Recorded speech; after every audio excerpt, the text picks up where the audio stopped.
How's it going, guys? We are back in another video here, and this video is going to be telling you guys what bound set divisions you should make with your collectibles. So make sure you guys leave a like, subscribe if you're not already. Let's hop into the video right now. First off, guys, I want to apologize for my voice not sounding amazing. I did a subathon on my Twitch channel, twitch.tv/Henreek. If you guys have not followed already, I stream there every single day.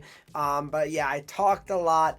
Yeah, subathon for 6 days. It'll get to you. So, guys, basically, there's the two new sets, or not two new sets, the 4 new sets that EA has given in fantasy. So these sets are out for the next 6 days and 16 hours as I record this. By the time you guys watch this video, it'll probably be down to around 6 days. All right, now you see these sets. You have the random fantasy hockey set bound. This is any bound card, including master set player items. That's from every division, so it's 32 potential cards you could pull in this. Then you have the Pacific Division, the Central Division, and the Metro Division, along with the Atlantic Division. Now, you have a 1 of 8 chance of getting a potential player that you like from that division. So, for example, say you want, I don't know, Taylor Hall, and you're like, oh, well, I really want Hall, I don't really want anyone else. Well, you have the opportunity to take a shot at the Metro Division set, have a 1 of 8 chance of getting that haul compared to the just single random bound fantasy card where it's a 1 of 32 chance. So, definitely good they release these sets. Like I said, I'm not here to say that EA just saved fantasy and that HUT's amazing again. No, that's not what I'm here to do. But for those that want help or have any questions when it comes to, what sets to make, that's what I'm here for. Now, of course, guys, if you did not know, in my last video, I did mention here that there is obviously new objectives out where you can earn more collectibles here. So if you look at the events here, you have the Fantasy Hockey Division objectives. And if you complete all of these, you will get 16 total collectibles.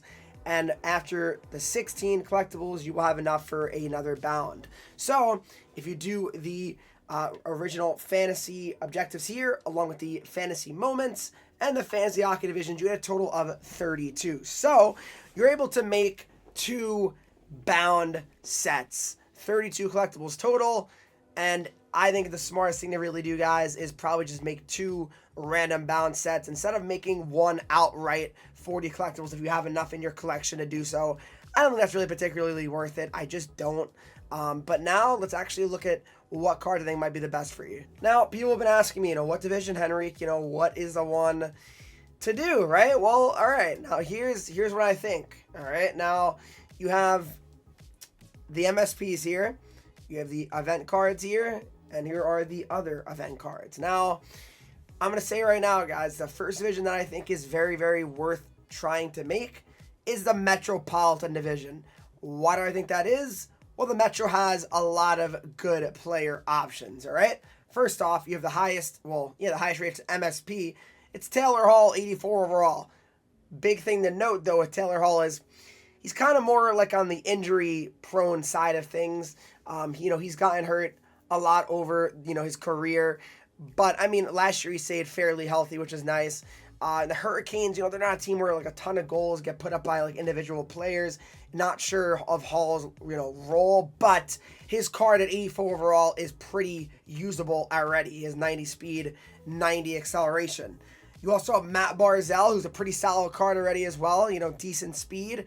And Barzal, he's able to score 20 goals. That should be a pretty safe bet for a 99 overall as long as Barzal stays healthy. He's another one where, had a lot of injury issues last year, but I do like his card in theory a lot.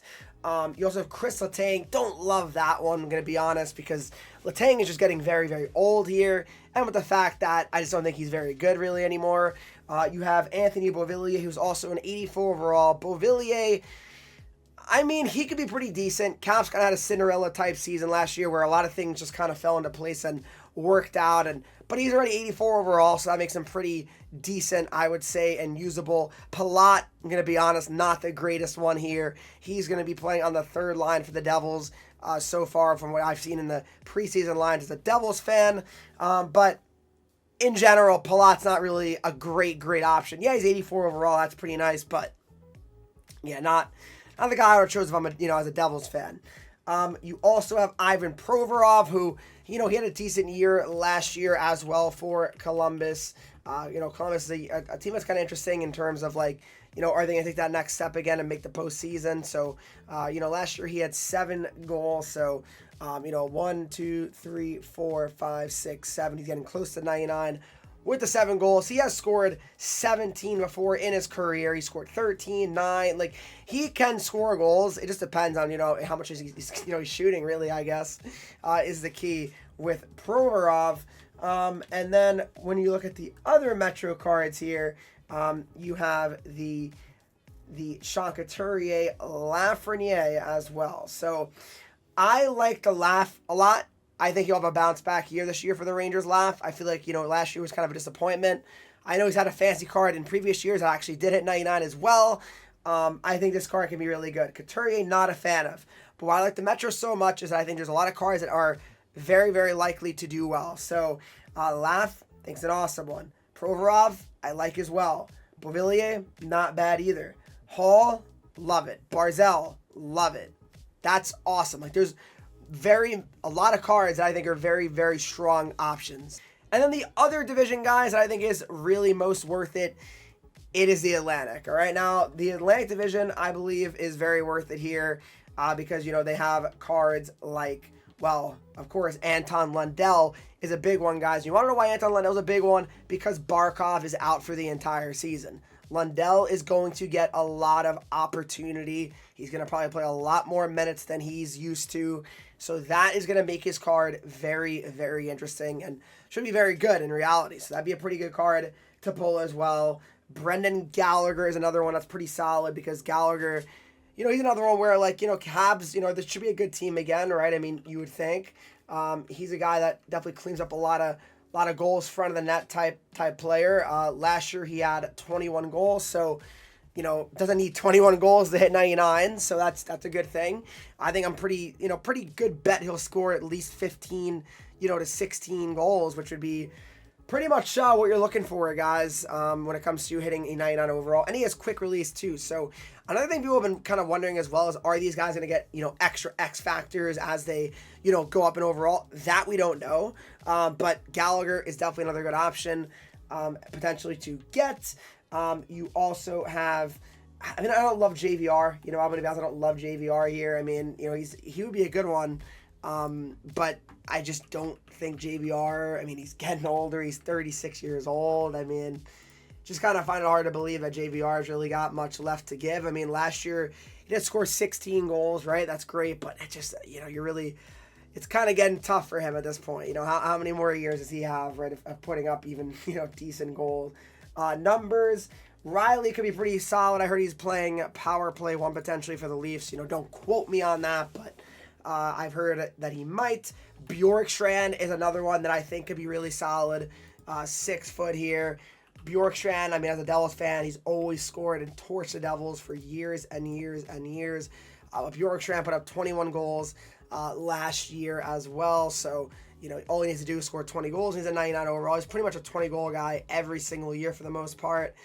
So I think it's a pretty good bet as well. If you're Bjorkstrand, Cousins I like quite a bit as well. 6'3", 207-pound centerman. I think a full year with Ottawa should do him very well. Also, Cousins, last year he scored not that many goals. He scored 16 goals. But this is a guy that has scored 30 goals in a season. So if he gets back to that form, that could be something that is, very good and very, why I would like him a lot as a potential option as well. Zaka, I don't love. Byram, I think, is, pretty solid as well. Already 85 speed at 77 overall. That's pretty decent. So bottom line here, guys, I think the Atlantic and the Metro are probably the 2 best divisions to make. That's the 2 divisions I'm going to make as well when I do the objectives. Hopefully you guys did enjoy this video. If you did, make sure you guys leave a like, subscribe to the channel here, follow me on Twitch, Henreek. I'm live there every single day, Instagram, Twitter, TikTok, Henreek 3 E's, and I'll see you guys all in the next video.